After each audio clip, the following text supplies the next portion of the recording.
Welcome to the Real Estate Espresso Podcast, your morning shot of what's new in the world of real estate investing. I'm your host, Victor Manash. This is another AMA episode, that is, Ask Me Anything. If you've got a question you think is going to be of broad interest, send it in. I'll answer it live on the air. Send your questions to victor@victorjm.com. That's victor@victorjm.com. Mike asks, I love the podcast, quick and packed with good info. I have around 75 single-family home rentals, and recently it seems that people are applying more and more with emotional support animals.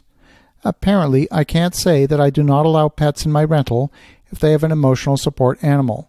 It's also my understanding that they do not even have to tell me they have a pet. They can just bring an animal into the house when they wish and claim that it's an emotional support animal. I've done quite a bit of research on this, and I'm concerned with my lack of rights as a property owner.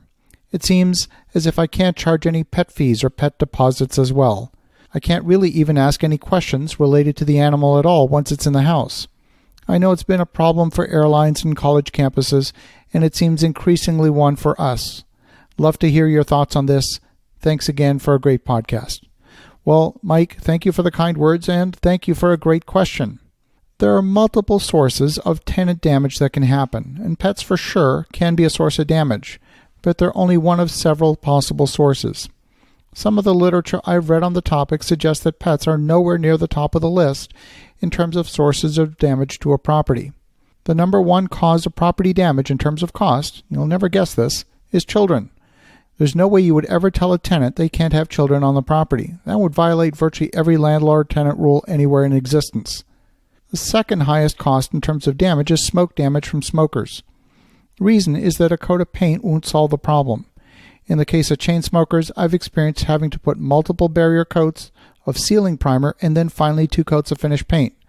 The smell infiltrates the carpets. I've had to replace carpets. I've also had to replace laminate flooring that absorbed the smell.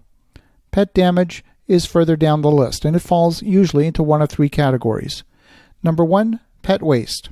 If a cat or dog urinates on a carpet cleaner is often not enough to solve the problem. It can soak into the subfloor and can often require cutting out the subfloor and replacement of those boards. And while the scope of the fix can seem large, the actual true cost is not that high. Number 2, scratches on doorways and hardwood floors. Here too, the cost of the repairs is not usually that high, and while the damage is visible, the damage is usually confined to a few small areas. In my experience, these repairs are much less than the spills that children cause repeatedly. And number 3, landscaping. Some pet owners have a bad habit of letting their pet out into a fenced backyard to do their business. After a couple of years, these yards look like a minefield of dead grass and craters where pets have been digging. The effort to repair a yard and redo a lawn can be considerable. My personal first-hand experience as a property owner mirrors, in fact, a lot of the literature. While it's annoying to have to replace carpeting and having to replace a few floorboards, the cost has actually not been that high. As part of your lease negotiation, you should definitely detail a schedule of costs for damage repairs, regardless of the cost. Some tenants with pets will simply choose to go elsewhere. As part of your budget for maintenance and unit turns, you should definitely be allocating funds for painting, carpet replacement of trim around entry doors. You'll find that the wood trim gets damaged by repeated use of that door even if there's no pets involved. Next, you want to make sure that you've taken thorough photos and send copies of those photos of the property condition as part of your move-in inspection with the tenant. These photos have got to include details of windows, doors, door frames, screens on windows, kitchen appliances, the blinds, carpet condition, and so on.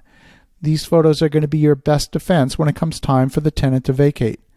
You can make an argument that the unit was delivered in pristine condition and that the damage experienced represents more than normal wear and tear. Some areas have their laws tilted heavily in favor of tenants and can really tie your hands as a landlord. Others are more balanced in terms of protecting the rights of both property owners and tenants.